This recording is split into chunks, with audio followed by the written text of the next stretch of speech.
नमस्कार मित्रों, मैं आचार्य मुकेश आप सबके बीच उपस्थित हुआ हूँ आज गुरु पूजन विधि और गुरु महिमा को लेकर के।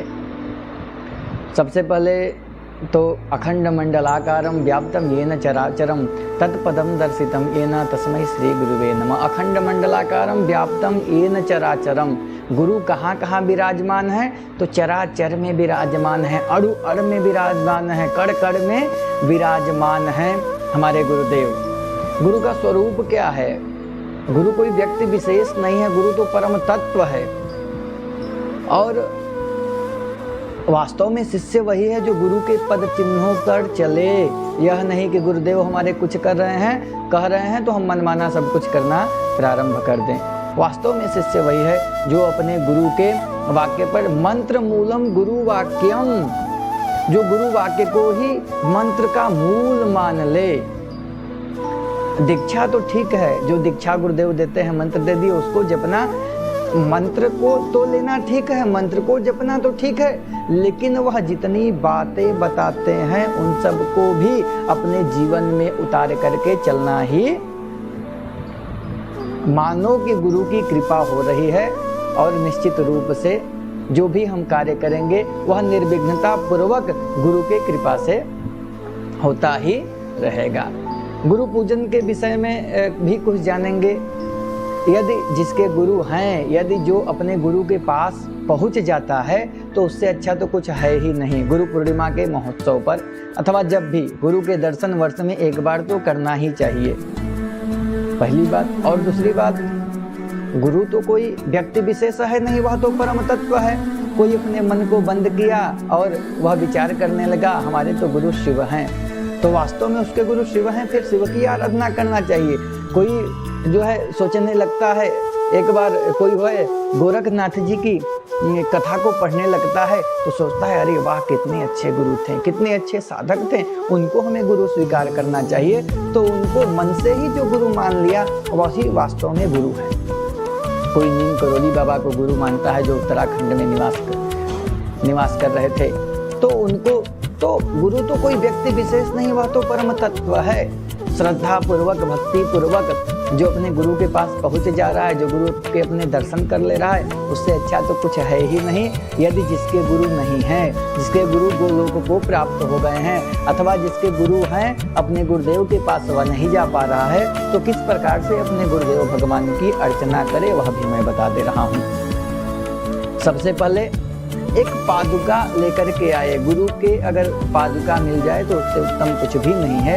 यदि गुरु की पादुका नहीं प्राप्त हो पाती है तो एक खड़ाऊं अपने यहाँ से ही लेकर के, कहीं से भी लेकर के उसको गुरु की पादुका मान करके एक थाली में रख करके सबसे पहले हाथ जोड़ करके ओम गुरुर् ब्रह्मा गुरुर्विष्णु गुरुर्देवो महेश्वरा गुरु साक्षात् परब्रह्म तस्मै श्री गुरुवे नमः, किसी भी मंत्र के द्वारा गुरुदेव भगवान का ध्यान करें और उसमें बोलें श्री गुरु चरण पादुकेभ्यो नमः, आसनम निवेदयामि, नहीं तो आसनम समर्पयामि।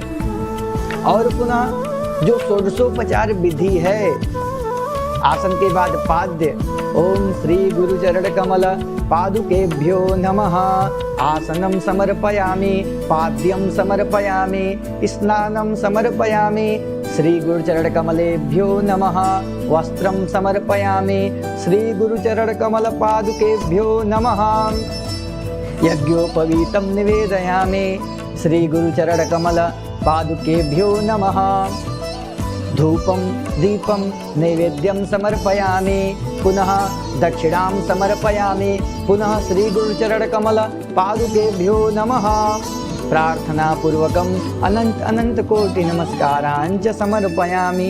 इस प्रकार से जो 1600 प्रकार की विधि है, पाद्य अर्घ्य आचमनी स्नान वस्त्र यज्ञोपवीत गंध पुष्प धूप दीप नैवेद्य दक्षिणा प्रदक्षिणा मंत्र पुष्प नमस्कार रूप से गुरुदेव भगवान के उसे पादुका पर ही सब कुछ चढ़ा करके अपने गुरुदेव भगवान का ध्यान करें, गुरुदेव भगवान का पूजन करें और गुरुदेव से कहें हे गुरुदेव आप जहाँ पर भी हैं, जिस स्थान पर ही हैं उस स्थान से मेरे ऊपर कृपा बनाए रखें कि मैं अब कभी आपके चरणों को भूलूं नहीं, नित्य आपके चरणों की वंदना ही करता रहूं। गुरुदेव की महिमा तो ऐसी है कि नारद जी जंगल में एक महर्षि को राम मंत्र देते हैं और वह मरा मरा जपने लगता है। आज ब्रह्मर्षि के रूप में तीनों लोक में उनके नाम का उनको जानते हैं, श्रेष्ठ ऋषियों में उनकी गणना करते हैं। तो गुरुदेव की कृपा तो ऐसे है। एक श्लोक के माध्यम से जितने भी समस्त गुरुओं के चरणों में प्रणमांजलि समर्पित करूंगा। आप सब भी सबका ध्यान करेंगे। नारायणं पद्मभवं वसिष्ठं शक्तिं च तत्पुत्र पराशरं च व्यासं शुकं गौडपदं महान्तं गोविन्द योगीन्द्रमथास्य शिष्यं श्री शंकराचार्यमथास्य पद्मा पादं च हस्तामलकं च शिष्यं तं त्रोटकं वार्तिककारमन्यान् अस्मद्गुरुं संततमानतोऽस्मि। कौन से गुरु? तो नारायण से लेकर के हमारे भगवान ब्रह्मा विष्णु रुद्र से लेकर के वशिष्ठम जितने ऋषि महर्षि हैं और जिसके नाम से गुरु पूर्णिमा महोत्सव मनाया जाता है, ऐसे हमारे वेद व्यास जी महाराज को लेते हुए, सुखदेव से लेते हुए गोविंद योगींद्र सबके चरणों में और जो मेरे गुरु हैं उन सबके चरणों में एक साथ मैं प्रणमांजलि समर्पित करता हूँ। और एक बात और जाने, गुरु कोई व्यक्ति विशेष नहीं, गुरु तो परम तत्व है। बोले ना, गुरु ब्रह्मा गुरु विष्णु गुरुदेव महेश्वर। गुरु तो ब्रह्मा विष्णु महेश सब कुछ है। गुरु गोविंद दो खड़े काके लागे उपाय।